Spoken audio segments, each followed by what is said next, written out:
Eu vou falar agora para vocês um pouquinho sobre um método de inovação que se chama Design Thinking. Tá? O Design Thinking, se eu tivesse que resumir ele rapidamente, ele é um método de solução de problemas, mas é um método de solução de problemas complexos. E por que complexos? Né? A gente tem vários tipos de problemas, mas eu gosto de diferenciar bastante os problemas que são bem delineados, né? Que são aqueles problemas que a gente consegue entender os contornos dele. É o problema, vamos dar um exemplo, um problema numa fábrica. Eu preciso reduzir o refúgio de uma fábrica. Então eu entro num ambiente fabril e eu sei a causa e efeito, né? Eu posso usar algumas ferramentas da qualidade para conseguir identificar, e eu posso usar vários métodos analíticos, lineares, que me ajudam a entender o motivo, a razão, e eu consigo medir facilmente. O problema complexo, ele é um pouco diferente. O problema complexo ele foi definido na década de 70 por dois americanos, que tem um nome alemão, um chama Rittel e outro chama Weber.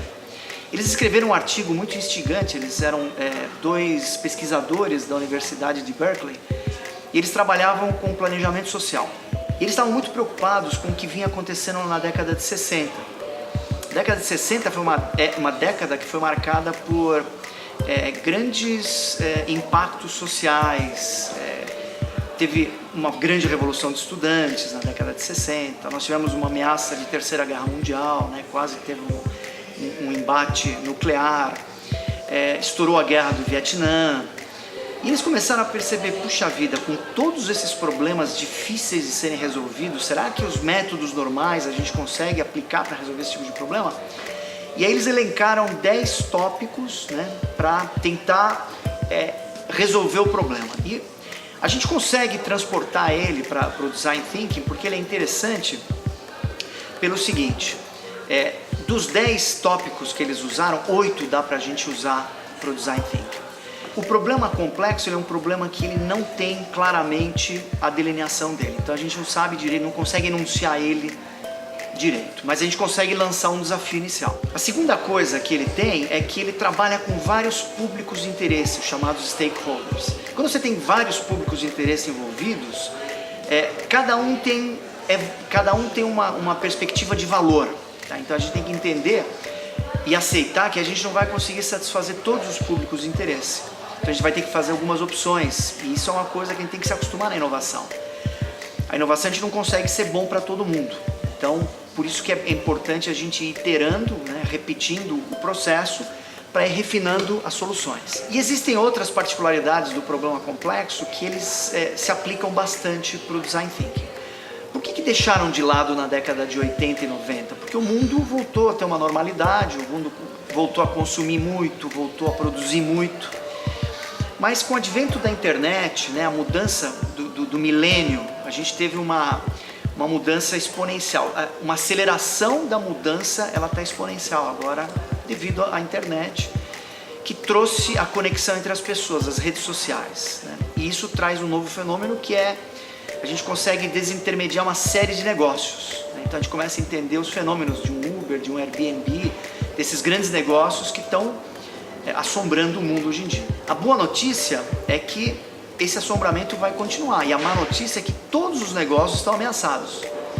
Então aquela história que antigamente a gente olhava o nosso negócio, né, com os competidores da indústria que a gente atuava, acabou.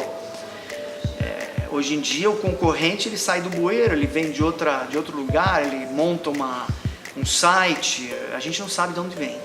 Então, para tentar evitar esses problemas esses potenciais problemas, é muito importante usar o Design Thinking como método para a gente entender o que é valor para esses stakeholders, para poder entender as necessidades deles. Então, essa é uma primeira parte. Uma outra coisa importante a gente falar é a diferença entre a inovação da inovação tecnológica. Né? Quando a gente fala de inovação, as pessoas pensam muito em lançamento de produtos ou novos serviços. Tá, mas isso a gente tem que lembrar que é a inovação tecnológica. A inovação que eu gosto de tratar, que é a resolução de problemas complexos, ela não precisa ser voltada para lançamento de produtos. A gente está se preocupando muito mais com a experiência dos stakeholders. Quando a gente fala em experiência, dentro da experiência a gente pode colocar produtos, serviços, aplicativos, tem uma miríade de produtos que podem se encaixar nesse tipo de solução. Então, inovação é um conceito bem difícil de ser explicado, né? Até porque a palavra inovação, ela cada pessoa tem um tipo de interpretação para ela, que nem sustentabilidade, né? Eu gosto de usar o critério de inovação do Fórum de Inovação de São Paulo, onde eles falam que inovação é ter uma ideia, levar essa ideia para ação, né? Trazê-la para concretude, fazer alguma coisa com a sua ideia, porque a gente tem ideia o dia inteiro, mas a gente esquece das ideias, é colocar uma ação nessa ideia e gerar resultado. E esse resultado que a gente gera, ele tanto pode ser lucro para a empresa, né? Ou seja, é um resultado financeiro, mas ele pode ser também um resultado de bem-estar para as pessoas, né? Que aí é inovação social. Então, existe essa diferença, a inovação, né? A ideia mais a ação mais o resultado, e a gente tem a criatividade. Criatividade é a resolução do problema. Então, eu sou criativo quando eu tenho uma ideia e eu aplico uma ação sobre ela. Então, eu faço alguma coisa com a minha ideia, e aí eu consigo chegar numa solução de um problema. E também tem uma terceira dimensão que embaralha todos esses conceitos, que é a invenção. A invenção, o que é? Eu resolvi um problema, mas eu não coloquei ele para o mercado, ele não está gerando resultados. Então eu protejo a minha ideia, né, através de uma patente, e a hora que essa patente virar uma solução que vai gerar resultados, ela se transforma de invenção para inovação. Já falamos então do Design Thinking como método de solução de problemas. Os problemas eles podem ser os bem definidos e os mal definidos. O que nos interessa são os problemas mal definidos, né, os complexos. E como é que a gente vai resolver um problema? Então, para resolver um problema, a gente parte de um desafio inicial. Não adianta a gente pensar, olha, eu não sei qual que é o problema, eu vou no ambiente olhar. Não adianta, você não consegue entender o que você vai observar e o que você vai, quem você vai entrevistar. Então você precisa de um planejamento muito grande antes de ir para o campo, né? Mas é muito importante ir para campo. Então eu vou falar de um método, se vocês entrarem na internet, vocês vão perceber que tem métodos de 3 fases, de 4 fases, de 5 fases. Eu gosto de usar o método de 4 fases, né? Onde você tem a fase 1, que é a fase da exploração. É a fase onde você tem que ganhar conhecimento sobre o problema que você vai resolver. E esse problema, ele parte de um enunciado de um desafio geral. Então você não precisa se preocupar muito com o desafio geral, ele não precisa ser perfeito, mas ele não pode nem ser amplo demais e nem ser muito fechado. Então, se a gente fala, vamos resolver o problema da fome do mundo, é muito amplo, né? Vai levar muito tempo para você resolver. Mas se você fala, não, nós vamos resolver o problema trocando o cardápio do restaurante, você já está contaminando esse desafio com a solução dentro. Então ele tem que ser um meio termo, tem que ser um desafio bem calibrado. Mas também não existe uma preocupação muito grande se o desafio vai estar muito correto ou muito amplo, porque depois a gente vai refinando ele. Isso é importante na inovação, é aceitar a falha, aceitar o erro, né? Aceitar que a gente não sabe tudo.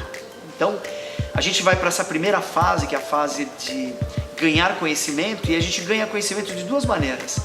A gente pode fazer pesquisas em fontes secundárias, onde a gente vai na internet e olha todo o conhecimento que está disponível.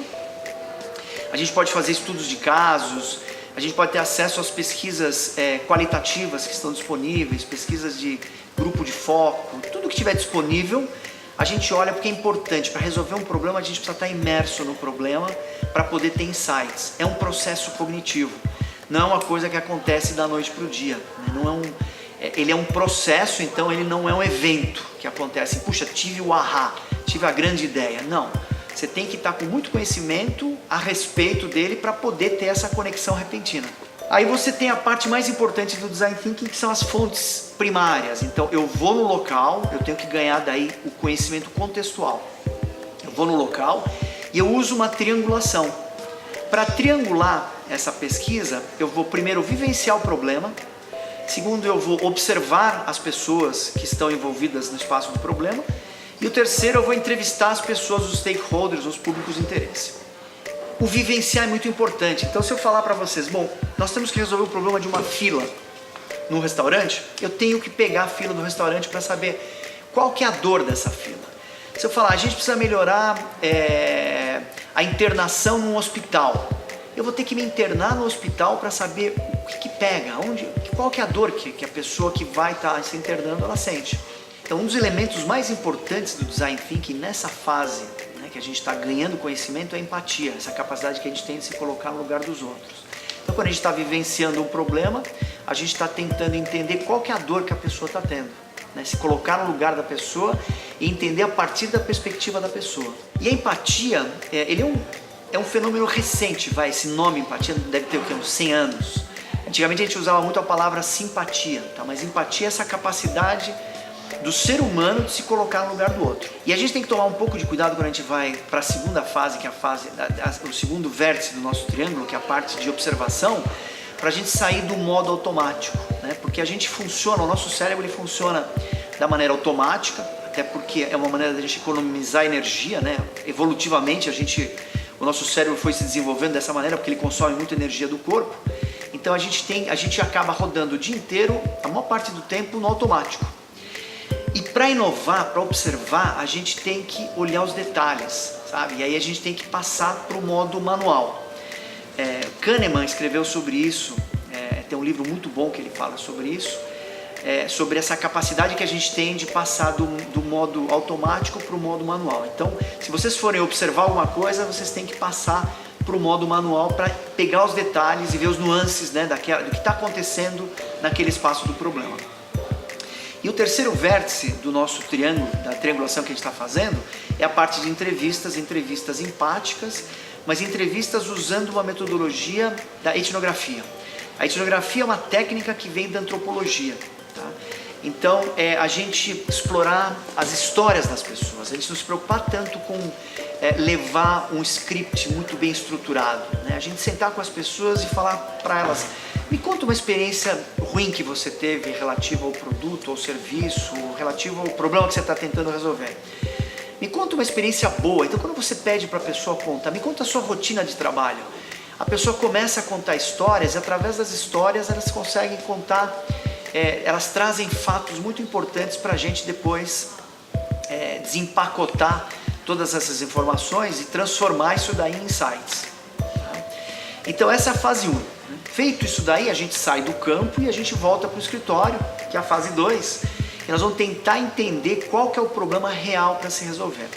A fase 1 e 2 são as fases mais demoradas do processo, tá? Se a gente tivesse que falar, eu tenho trabalhado com vários projetos, eu tenho alguns exemplos para vocês, por exemplo, projetos no Hospital Albert Einstein, no INSPER, na 3M, onde a gente tem um tempo de projeto grande, né? A gente está falando de vários meses, e 80% do tempo a gente acaba dedicando para a fase 1 e 2, que é entender qual que é o problema.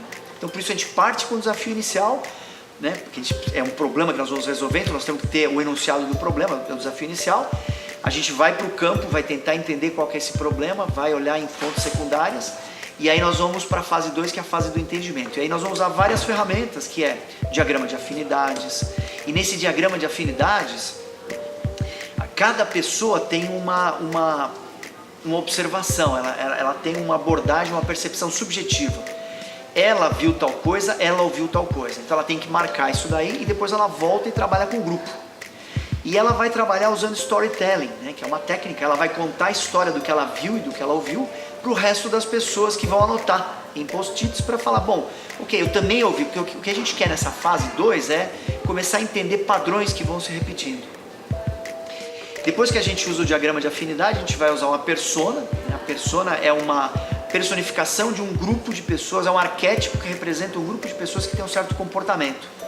É diferente do marketing. No marketing a gente usa os critérios da pesquisa demográfica, né? No Design Thinking a gente usa o comportamento, isso é o que importa pra gente, como é que as pessoas se comportam.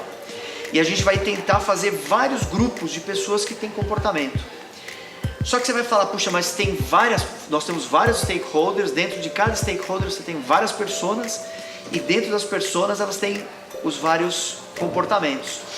Então a gente tem que fazer várias rodadas do processo para começar a aumentar o leque de pessoas com certo tipo de comportamento que a gente está atingindo. Por isso que o processo é iterativo. A gente não vai de uma vez só para resolver o problema. E a terceira ferramenta que a gente usa nessa fase 2 é a jornada das personas. Tá? Então a gente tenta entender, a jornada ela é linear no tempo. Então, como todo serviço, ela tem 3 fases. Ela tem um pré-serviço, um serviço e um pós-serviço. Nessa fase 2, então, que a gente está, do entendimento do problema, a gente vai conseguir delinear qual que é o problema correto que, pelo menos, o grupo acha, o grupo acredita que vale a pena resolver. E ele, muito provavelmente, vai ser diferente do desafio inicial que a gente tinha começado o processo. Nesse ponto, essa eu diria, a parte de entendimento de qual que é o problema real que você tem que resolver, ele é o mais difícil e ele vai ajudar o grupo a identificar e fazer as perguntas bem feitas, tá? Então a gente faz as perguntas na linha do como nós poderíamos, né? Porque ela é como, né? Uma pergunta que a gente está colocando, o nós é o grupo, ele é colaborativo, e poderíamos é uma suposição, né? A gente não tem certeza se vai conseguir ou não. E essas perguntas vão nos ajudar a passar para a fase 3, que é a fase da ideação, da geração de ideias e seleção de ideias. Só que a gente só consegue fazer uma boa geração de ideias, um bom brainstorming ou brainwriting, seja lá o que for, a técnica que a gente vai usar para geração de ideias, tendo perguntas bem feitas. Eu acho que é muito importante a gente dedicar um tempo, ou seja, se a gente dedicar 1 hora para um brainstorming, para gerar umas 100 ideias, a gente tem que dedicar uma meia hora para selecionar as ideias e selecionar umas 3 ideias, né? Eu gosto sempre de pegar a ideia racional, a ideia mais promissora, aquela de longo prazo, e aquela ideia que o grupo gostaria mesmo de resolver. Essas 3 ideias que vão ser a solução do problema, né, do como nós poderíamos, que o grupo está querendo resolver, elas são as hipóteses de solução de problema.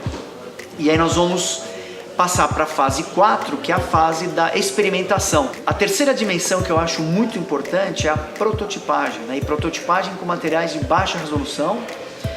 Essa história que eu falei da gente fazer o protótipo, vai lá, testa, pega o feedback, gostou, não gostou, joga no lixo, gostou, que atributo que gostou e avança e vai iterando. Então, essa capacidade de conseguir tangibilizar as ideias é muito importante porque ele melhora muito a comunicação. Os 3 conceitos mais importantes do método, eu diria colaboração, tá? E colaboração numa equipe, quanto mais diversa for, melhor é. O segundo é empatia, né? Essa capacidade que a gente tem de se colocar no lugar dos outros. E o terceiro é a prototipagem. E não ter medo de errar. Tá? Então, para a gente inovar, a gente tem que aprender a errar. E é muito difícil, né? Porque a gente é educado que a gente não pode errar. Então, não existe perfeição. Então, aceitar que o erro é parte do processo cognitivo, né? A gente está fazendo um processo de aprendizagem experiencial. Então, eu vou aprendendo e errando, e à medida que eu vou errando, é tentativa e erro. Eu vou aprimorando o meu método. E com isso vocês vão conseguir chegar numa solução bem robusta para o problema de vocês. Agora, não tem solução mágica. O problema complexo não acaba nunca. Quando você chegou numa solução, você falou, puxa, consegui resolver todo o problema, vai ter algum stakeholder que não está satisfeito e você vai ter que voltar e vai ter sempre que estar refinando as suas personas, as suas ferramentas e melhorando a sua solução. Isso é a realidade do problema complexo do mundo contemporâneo.